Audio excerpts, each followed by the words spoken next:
Bismillahirrahmanirrahim. Assalamualaikum warahmatullahi wabarakatuh. Saya Amirah Syahira binti Kasim. Dan hari ini saya dan ahli kumpulan saya akan membentangkan laporan pembentangan mengenai kertas kerja yang telah kami buat atas tajuk Bola Sepak, konsep dan aplikasinya dalam perspektif Islam. Sebelum saya meneruskan kepada slide yang seterusnya, terlebih dahulu saya perkenalkan ahli kumpulan saya. Yang pertama, Muhammad Izzul Qayyum bin Nasaruddin. Yang kedua, Akmal Farhana Nazwa binti Ahmad Fuad. Seterusnya saya sendiri, Amirah Syahira binti Kasim. Seterusnya Anissa Syakira binti Julia Azwin. Dan yang terakhir, Fakhrusi Syakirin bin Marzunaidi. Saya akan meneruskan pada slide yang pertama, iaitu pendahuluan. Hari ini, sukan bukanlah suatu yang asing dalam kehidupan kita. Malahan, hal ini menjadi rutin dan menjadi wadah dalam penjagaan kesihatan tubuh badan. Seperti mana yang kita tahu, Islam sangat menitik beratkan sukan dan riadah dengan tujuan membentuk Muslim yang kuat. Pada zaman pemodenan ini, pelbagai sukan telah wujud dan dimainkan oleh masyarakat yang berbilang gaul. Bola sepak adalah antara sukan yang sangat popular bukan sahaja di Malaysia namun juga popular di seluruh dunia. Jelas di sini bahawa sukan bola sepak ini dimainkan oleh setiap lapisan masyarakat, tidak kira bangsa, umur, jantina dan agama. Bola sepak di negara kita, majoriti pemainnya adalah berbangsa Melayu dan beragama Islam. Sukan bola sepak umumnya dibahagi kepada dua kategori, iaitu bola sepak lelaki dan bola sepak wanita. Setelah itu barulah dipecahkan kepada beberapa kategori mengikut pecahan kategori utama. Permainan ini dimainkan secara berpasukan. Terdapat 11 orang pemain di atas padang termasuk seorang penjaga gawang. Secara rawaknya, permainan ini mampu membentuk kesepakatan dan kesepaduan walaupun dalam sebuah pasukan itu berbilang kaum. Selain itu, pemakaian pemain mestilah berpakaian seragam ketika pertandingan. Permainan ini juga berjalan dalam jangka masa yang lama. Setiap pasukan mempunyai jurulatih masing-masing dan mereka dijaga oleh beberapa kumpulan kecil seperti pihak pengurusan sukan, pihak perubatan dan lain-lain. Di sini ingin diselitkan bahawa kerjasama dalam pasukan sangat penting. Pelaksanaan sukan ini memerlukan beberapa kelengkapan wajib, iaitu bola, padang, bendera, jaring gol, tiang gol dan kasut boot serta sarung tangan untuk penjaga gol. Undang-undang dan peraturan dalam permainan adalah keperluan dalam sukan, begitu juga bola sepak. Permainan akan dijaga oleh 2 orang pengadil dan dibantu oleh beberapa pembantu, contohnya penjaga garisan dan penjaga masa. Hal ini nyata menitik beratkan keadilan dalam pertandingan dan permainan. Bagi memeriahkan permainan, kebiasaannya penontonlah yang akan menjadi penyeri dalam permainan ini. Penonton juga menjadi tulang belakang kepada pemain semasa pertandingan. Secara amnya, sukan bola sepak merupakan sukan yang membuka peluang pekerjaan dan rezeki kepada masyarakat setempat. Bola sepak juga jelas mampu melahirkan masyarakat yang bersatu padu, harmoni dan aman. Tidak disangkal lagi, permainan ini menjadi nadi segala bentuk sukan dan akan menjadi sukan yang dinantikan oleh setiap masyarakat. Berdasarkan sukan ini, terdapat pelbagai konsep yang menarik dan boleh diaplikasikan dalam perspektif Islam agar umat Islam boleh memainkannya tanpa melanggar syariah Islam. Bismillahirrahmanirrahim. Assalamualaikum. Hari ini saya akan bentangkan tentang konsep pemakaian dan aplikasi tentang bola sepak dalam perspektif Islam.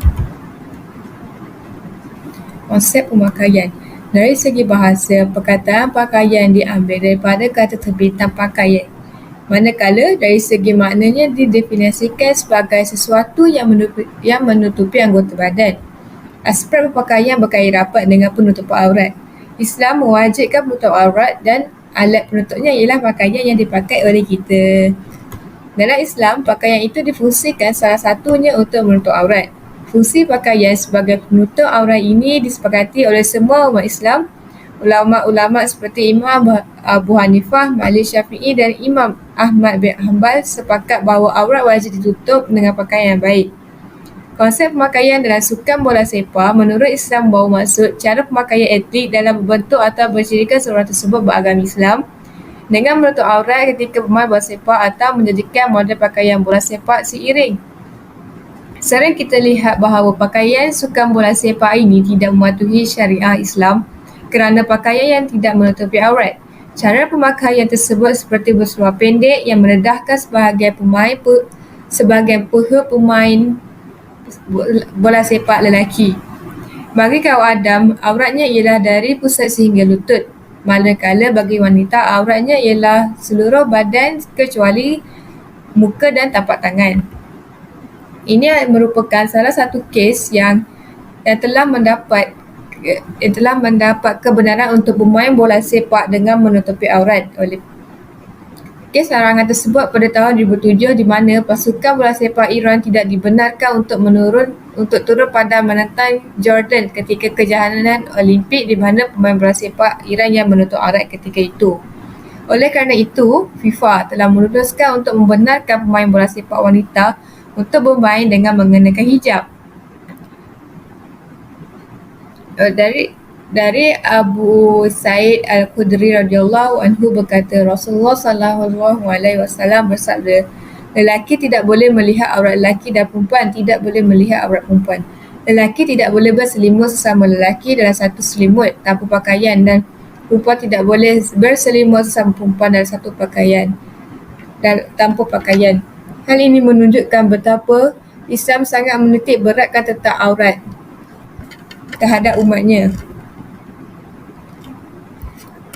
Seperti yang kita tahu, negeri Terengganu telah menetapkan syarat untuk mematuhi syariat pemakaian dalam Islam apabila bermain bola sepak. Menurut Wasul Kaimi, sebagai permulaan semua pemain bola sepak beragama Islam dikehendaki memakai pakaian menutup aurat atau patuh syariah ketika beraksi di dalam maupun di luar Terengganu.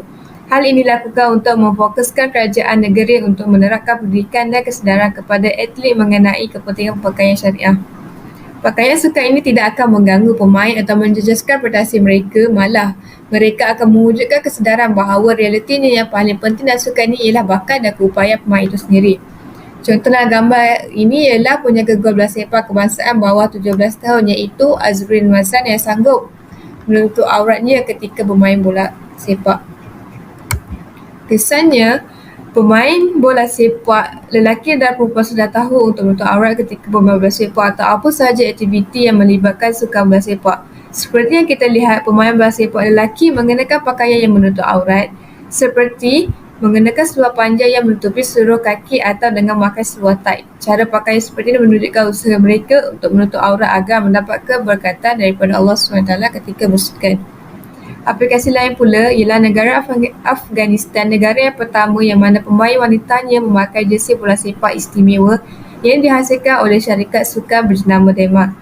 Ia mempunyai hijab yang akan menutupi bahagian kepala dan mempunyai legging yang akan membolehkan wanita beragama Islam menutup aurat ketika bersukan. Tiada alasan bahawa memakai pakaian yang longgar serta menutup badan akan melambatkan pergerakan kerana ini sudah terbukti dengan menutup aurat atau memakai pakaian longgar boleh memenangi acara sukan tersebut seperti yang dilakukan oleh pelari pecut wanita Bari yang mengalahkan pelari lain yang hanya bercawat. Okey, ini sahaja daripada saya. Sekian, terima kasih. Assalamualaikum warahmatullahi wabarakatuh. Nama saya Farshi Syakirin bin Masudadi, student ID 2020163071. Dan hari ini saya akan membentangkan tentang konsep perubatan dalam Islam. Seperti yang kita tahu, lelaki tidak boleh melihat aurat wanita dan lelaki juga telah diharamkan menyentuh wanita. Jadi sukan seperti bola sepak adalah sukan yang sangat lasak dan boleh berlaku kecederaan bila-bila masa. Pemain lelaki maupun wanita sering mengalami kecederaan ketika bermain bola sepak sekiranya mereka tidak berhati-hati ketika bermain. Kecederaan pemain bola sepak selalunya berlaku di bahagian bawah seperti kaki dan lutut. Perkara ini menjadi isu apabila terdapat doktor lelaki yang perlu merawat pesakit wanita dan doktor wanita perlu merawat pesakit lelaki. Mengikut syariat Islam telah mengharamkan melihat aurat sesama jantina dan juga berlainan jantina. Islam juga telah mewajibkan umatnya untuk menutup aurat. Tetapi bagi tujuan rawatan, kalau tiada jalan lain melainkan mendedahkan aurat untuk melakukan rawatan, maka ianya diharuskan bahawa perawat melihat aurat pesakit dan pesakit juga dibenarkan untuk mendedahkan auratnya kepada perawat. Oleh itu, tidak dibenarkan di sisi hukum syarak bagi lelaki untuk melihat aurat wanita atau sebaliknya, melainkan terdapat keperluan dan keperluan mendesak. Antara bentuk pengecualian ialah rawatan al-fasdu. Ini kerana jika diharamkan akan mendatangkan kesukaran. Jadi boleh bagi seorang lelaki merawat wanita dan wanita merawat lelaki. Keadaan ini juga dibenarkan jika ianya dalam keadaan darurat dan mengikut kaedah fiqh, iaitu jika ada bahagian aurat yang perlu didedahkan, maka cukuplah setakat yang perlu untuk prosedur itu tanpa melampaui bahagian badan lain. Kadar darurat ini akan berubah mengikut keadaan yang diperlukan. Dari segi perawatan, ada prosedur yang bersifat pemeriksaan, penyiasatan dan penyelidikan dan seumpamanya lagi. Jadi perkara itu, jika memerlukan pendedahan aurat, maka haruslah sekadar yang diperlukan sahaja. Perbuatan tersebut hanya dibenarkan setakat mana yang perlu saja dan tidak boleh secara berlebihan daripada itu. Sebagai contoh, sekiranya perawat perlu merawat pesakit dan cukup hanya mendedahkan pahanya sahaja, maka pesakit tidak boleh membuka auratnya sehingga lebih daripada itu, atau sekiranya cukup sehingga dapat dikenal pasti sakitnya dengan hanya memegang secara berlapik, maka perawat tidak boleh memegang pesakit tanpa berlapik. Selain daripada itu, kita perlulah mengutamakan doktor lelaki merawat pesakit lelaki, doktor perempuan merawat pesakit perempuan kerana ini adalah jalan yang lebih selamat dan dapat jauhkan diri daripada fitnah. Apabila perlu melihat aurat, pesakit perempuan utamakan dahulu doktor perempuan Muslim, kemudian barulah doktor perempuan yang bukan Muslim, kemudian doktor lelaki Muslim dan akhir sekali barulah kepada doktor lelaki bukan Muslim.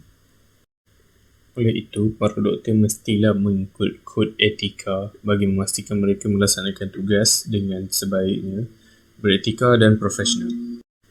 Dari segi psikologi juga, seorang pesakit wanita akan lebih senang dan selesa dan berasa selamat sekiranya doktor yang akan merawatnya adalah daripada jantina yang sama. Hal ini kerana kita tidak dapat menafikan bahawa wanita akan lebih mengetahui perkara-perkara berkaitan kewanitaan daripada lelaki. Itu sahaja daripada saya. Sekian, terima kasih. Bismillahirrahmanirrahim. Assalamualaikum warahmatullahi wabarakatuh. Nama saya Muhammad Izul Qayyum bin Nasaruddin. Nombor matrik saya 2020999091. So, pada hari ini saya akan bercakap tentang konsep dan aplikasi sukan dalam Islam, iaitu psikologi. Okey, yang pertama, konsep saya pada hari ini ialah psikologi. Apa itu psikologi? Kebanyakan anggota masyarakat di negara ini mungkin memahami perkataan psikologi berkait dengan emosi dan tingkah laku manusia. Namun, tidak ramai yang mengetahui tentang pertalian antara psikologi dan sukan. Menurut rujukan Persuratan Melayu Dewan Bahasa dan Pustaka, psikologi ditakrifkan sebagai kajian tentang proses mental dan pemikiran yang menghubungkan perlakuan manusia dan haiwan. Atas kesedaran itu, ramai jurulatih dan pengamal sukan di negara ini lebih menyedari pentingnya psikologi dalam membantu meningkatkan prestasi atlet. Psikologi juga merupakan satu bidang ilmu pengetahuan dan ilmu terapan yang dapat mempelajari mengenai perilaku dan fungsi mental dan kognitif manusia yang berbentuk ilmiah. Ia juga berkait rapat dengan emosi, perasaan dan tingkah laku, dan secara realitinya semua individu tidak suka dipaksa dan melakukan sesuatu perkara. Ini juga menjadi isu yang dihadapi atlet mengenai sikap terbuka mereka sama ada untuk menerima sesuatu yang baharu atau tidak dalam kehidupan mereka. Aplikasi psikologi dalam sukan. Dalam Islam, psikologi yang lebih kepada adab atau disiplin ketika bersukan dalam Islam adalah sangat penting bagi mereka yang Muslim. Hal ini adalah disebabkan mereka membawa imej agama Islam yang diajarkan untuk tidak bertingkah mengikut emosi yang berlebihan. Psikologi adalah perilaku dan fungsi mental untuk manusia secara ilmiah. Setiap atlet mempunyai tindak balas dan emosi mereka sendiri dan mengikut apa yang mereka fikirkan. Sebagai contoh, banyak pergaduhan dari segi mental dan psikologi berlaku antara pasukan bola sepak Malaysia dan Indonesia. Hal ini mengundang kebencian terhadap kedua-dua belah pihak kerana salah faham yang berlaku. Oleh itu, kekuatan psikologi dan mental atlet amatlah perlu dititik beratkan kerana hal seperti ini boleh berlaku. Perkara seperti ini boleh dielakkan jika diri seseorang atlet itu lebih berfikiran rasional dan mengawal emosi. Antara disiplin yang perlu dititik beratkan oleh atlet adalah cara menangani perbalahan antara pasukan itu sendiri dan pasukan lawan. Kebanyakan atlet terusung kepada pergaduhan di dalam pertandingan jika berlaku salah faham antara pemain. Terdapat dua hadis yang boleh dikatakan sebagai hadis yang berkait rapat dengan mengawal disiplin dalam sukan. Yang pertama iaitu sabda Rasulullah SAW yang bermaksud, bukannya kuat kerana dapat mengalahkan orang dengan bergaduh, tetapi kekuatan sebenarnya ialah orang yang dapat mengawal dirinya ketika marah. Yang kedua, Rasulullah SAW pernah berkata di dalam sabdanya, iaitu sesungguhnya syaitan menyusup dalam diri manusia melalui aliran darah. Hadis Bukhari 3281 dan Muslim 2175. Kedua-dua hadis di atas, Rasulullah SAW telah menuntut kita untuk mengawal amarah walau apa sekali jua keadaan. Hal ini kerana perbuatan yang berlaku yang menyebabkan amarah adalah dari bisikan syaitan. Sebagai atlet umat Islam, kita sepatutnya lebih bertindak matang dalam menangani sesuatu isu. Kesimpulannya, atlet umat Islam haruslah mempunyai cara menangani psikologi sendiri untuk mencerminkan agama Islam di seluruh dunia agar tidak berlaku salah faham terhadap agama. Kesimpulan terhadap topik yang saya sampaikan pada hari ini ialah, yang pertama, menjaga adab semasa bersukan membawa keharmonian terhadap pertandingan. Yang kedua, menjaga pergaulan antara pihak lawan dan tidak berlebihan. Yang ketiga, saling bermaafkan jika membuat kesilapan. Yang keempat, iaitu yang terakhir, iaitu mengawal emosi ketika membuat sesuatu keputusan di dalam permainan jika boleh mengundang keburukan. So, itu saja pada hari ini. Sekian, terima kasih.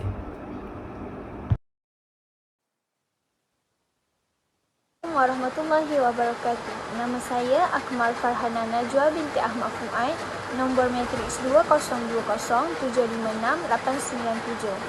Untuk bahagian saya akan mengupas lebih lanjut tentang masa tepat menjamin keberkesanan.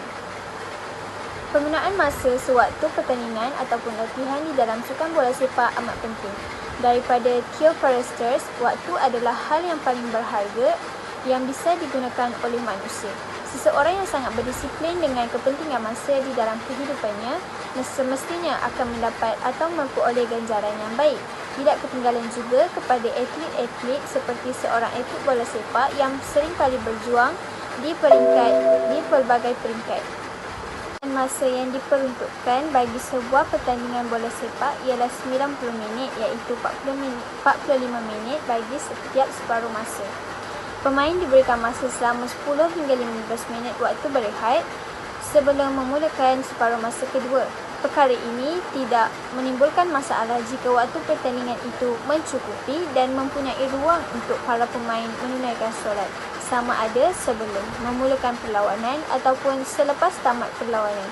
Namun, hal ini acap kali diketengahkan oleh sesetengah pihak kerana solat adalah kewajipan bagi setiap individu yang bergelar Muslim. Dari Tamim Ad-Dari radhiyallahu anhu meriwayatkan bahawasanya Rasulullah sallallahu alaihi wasallam pernah bersabda, maksudnya, adapun yang pertama sekali akan dihisap segala amal perbuatan seorang hamba pada hari kiamat adalah tentang sembahyangnya. Hadis riwayat ini adalah hadis riwayat Imam Abu Dawud, Ibnu Majah, Ahmad dan Ad-Darimi. Dari hadis tersebut, jelas menyatakan bahawa solat adalah ibadat paling penting sebagai seorang khalifah di muka bumi ini. Solat merupakan ibadat yang pertama akan dihisap sewaktu di akhirat pula. Bersukan tidak salah dari segi agama, namun kewajipan sebagai seorang khalifah di muka bumi ini juga perlu diambil berat. Sikap terlalu obses dengan bersukan sehingga menyebabkan seseorang itu sanggup meninggalkan kewajipan menunaikan solat adalah haram dan wajib dijauhi. Sebagaimana yang kita semua tahu, Islam adalah agama yang indah dan mudah kerana Allah telah mewujudkan rukhsah bagi keadaan-keadaan tertentu. Waima orang yang sakit juga perlu menunaikan solat dengan cara yang ditetapkan, apatah lagi insan yang berupaya dan sempurna untuk mendirikan kewajipan itu. Jadi, tiada alasan untuk seseorang insan itu meninggalkan solat walaupun sedang bersukan.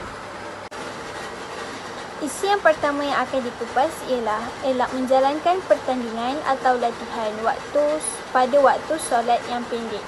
Hal ini melibatkan para penganjur untuk menetapkan jadual perlawanan yang tidak membebankan para pemain untuk menunaikan kewajipan. Elakkan membuat perlawanan pada waktu solat yang singkat seperti waktu maghrib. Waktu yang ideal untuk memulakan perlawanan bola sepak pada waktu malam adalah bermula 8 malam. Jika laungan azan isyak berkumandang sewaktu perlawanan sedang dijalankan, para pemain digalakkan untuk berhenti seketika bagi menghormati seruan tersebut. Seterusnya, bagi isu yang kedua, pihak penganjur juga perlu menetapkan tempat perlawanan yang lengkap dengan infrastruktur. Infrastruktur di sini termasuklah bilik persalinan, tandas, surau lelaki dan surau perempuan. Ruang untuk menunaikan solat perlulah mengikut saiz yang bersesuaian, bersih, selesa dan tertutup. Perkara ini dapat memberi keselesaan kepada para pemain dan para penonton yang hadir semasa perlawanan. Bagi para pemain bola sepak yang ingin menunaikan solat tapi berpeluh, pakaian sukan itu dibenarkan untuk solat. Namun, perlu pastikan ianya menutup aurat dan tiada sebarang najis di pakaian tersebut.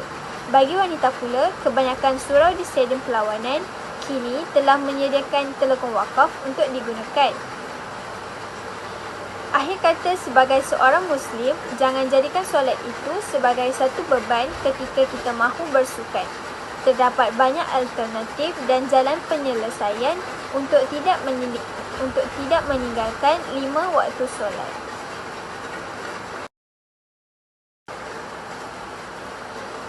Sebagai penutup daripada isi kandungan saya, masa yang diperuntukkan untuk seseorang Muslim adalah sama, iaitu 24 jam sehari. Untuk menunaikan solat fardu hanyalah 5 minit bagi setiap waktu. Jadi, apakah alasan untuk kita meninggalkan kewajipan tersebut? Tidak kira dalam bidang apa sekalipun kita, solat merupakan tiang agama bagi seseorang individu. Sehebat mana kamu di dunia ini, hidupmu tidak akan sempurna tanpa solat. Itulah ungkapan dari salah seorang pencetus ummah yang boleh digambarkan betapa pentingnya solat walaupun kita seorang ahli sukan yang hebat. Sekian dari saya, terima kasih. Tuntasnya, bola sepak bukanlah sukan yang tidak boleh dimainkan oleh orang Islam, tetapi kita sebagai umat Islam yang mampu berfikir dan menilai perlu mengubah cara fikir dan cuba mengaplikasikannya berdasarkan syariah Islam. Isu utama yang sering berlegar dalam minda kita pastinya pemakaian.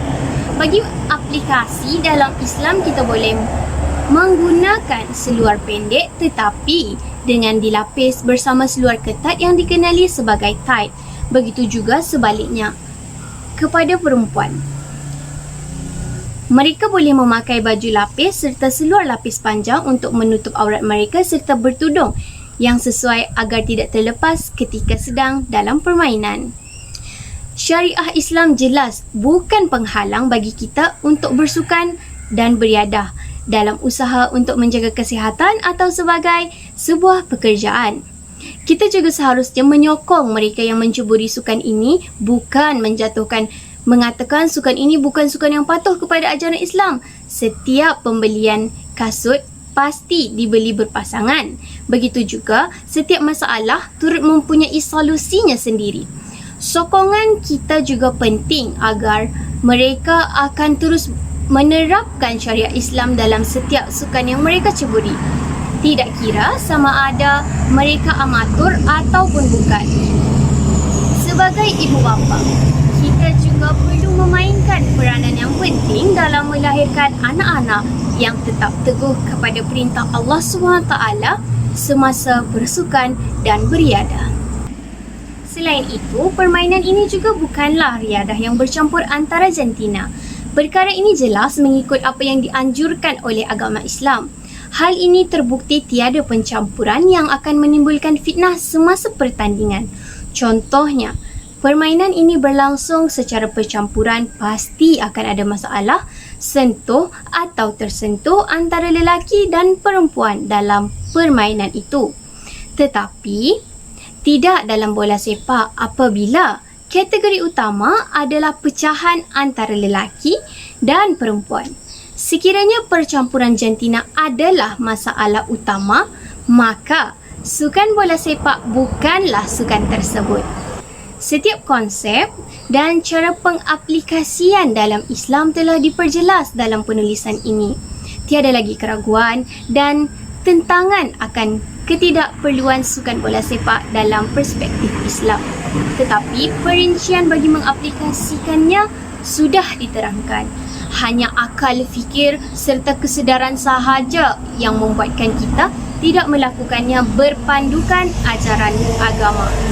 Kita jugalah orang yang perlu memulakan perkara yang betul, bukan hanya mengikut dan menurut perkara yang sebelumnya sahaja. Di sini ditekankan bahawa sukan bola sepak bukanlah sukan yang berlawan dengan ajaran agama dan tidak juga menolak ajaran agama dalam sukan ini.